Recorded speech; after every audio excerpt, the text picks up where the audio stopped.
it is very important that you wear the proper clothing to a job interview or even just to pick up an application. You never know who actually is there in the lobby when you're picking up that application. It could be the actual person you're going to have that interview with. And so they're going to look at that appearance, how you present yourself in a public arena. And also when you come in for the interview, it's also important to dress appropriate, not only for that job, but whatever job you're trying to apply for. When I say that, you may be going in for a secretarial type job, but your aim at somewhere in the future is to be an executive. So don't just dress for the secretarial part, dress for the executive part. Again, like I said, it's important that when you're picking up that application, that you look the part for the position. Because like I said, the person who taking the application could also be that person who be the reference to the person who does the actual interview or the actual hiring. So you've got to give an impression every time you're making an effort to try to get a job, whether you're picking up the application, whether you're supplying it with some information, or if you're coming to the interview itself. In my office, I do have a dress code.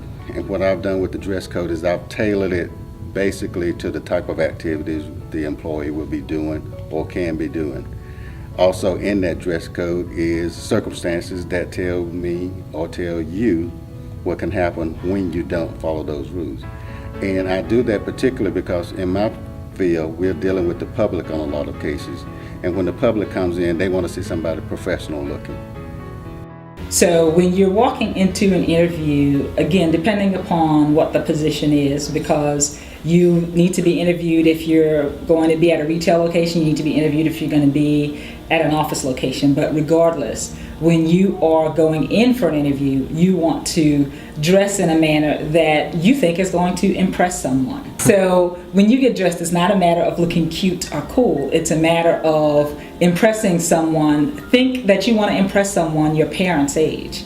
So get your parents' advice, get your aunt or uncle's advice, the advice of an adult that you respect. And when you select what you're going to wear for an interview, ask them if they think that it's appropriate. That's probably going to be a good gauge. When it comes to actually being on the job, wherever you're going to be working, when you walk in and look around, look at how the people in the establishment are dressed. And that should be a gauge because those people are already employed. So if you're working, for example, in an office setting, I work in an office setting. I don't expect to see everyone in a suit every day. However, I do expect to see, again, well-groomed hair, nice, neat haircuts. You have ladies with their hair very nice, one, maybe two colors, not a rainbow. I know that self-expression is very important. We all respect that. But again, there are certain things that you do need to tone down depending upon the work environment.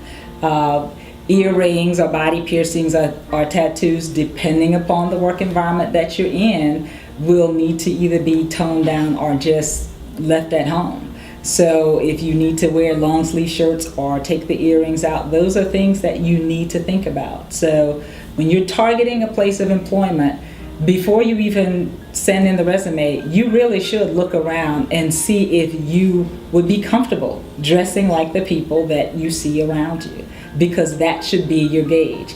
You're not going to walk into a place and become the trendsetter. Regardless of what you do at school, you may be the trendsetter at school, but when you start working, you're not going to be the trendsetter. So you need to understand the environment, make sure it's an environment that you would be comfortable in, and then dress more in that mode. It's more of a mirroring when you are beginning your career.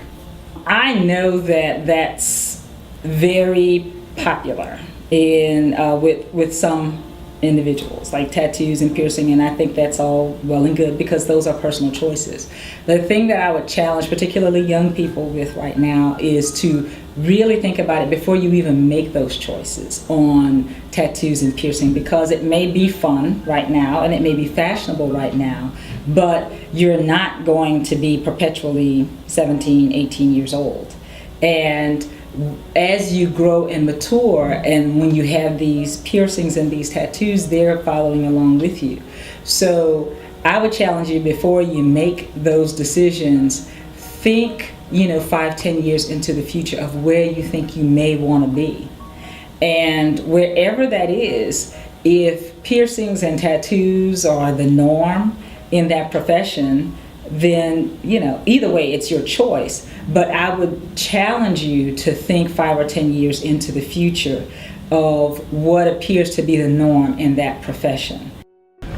It's very important. I do feel like it's necessary for you to dress for the task at hand. For me, I own a bakery, so it's okay for you to wear blue jeans and a t-shirt that I require.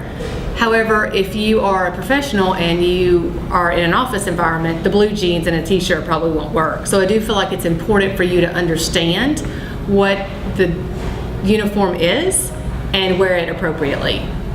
Well, I do think it's necessary. It's important for you to understand what job that you're applying for and to understand what the qualifications are and what to wear. So I do feel like you need to, if they wear blue jeans, then at least wear blue jeans. Don't show up in shorts and flip-flops and a tank top and expect that that's your best impression, because we look at that. We notice when you come into the store asking for applications. So we want to make sure that you feel good about yourself and know that you're going to be able to take care of what we need.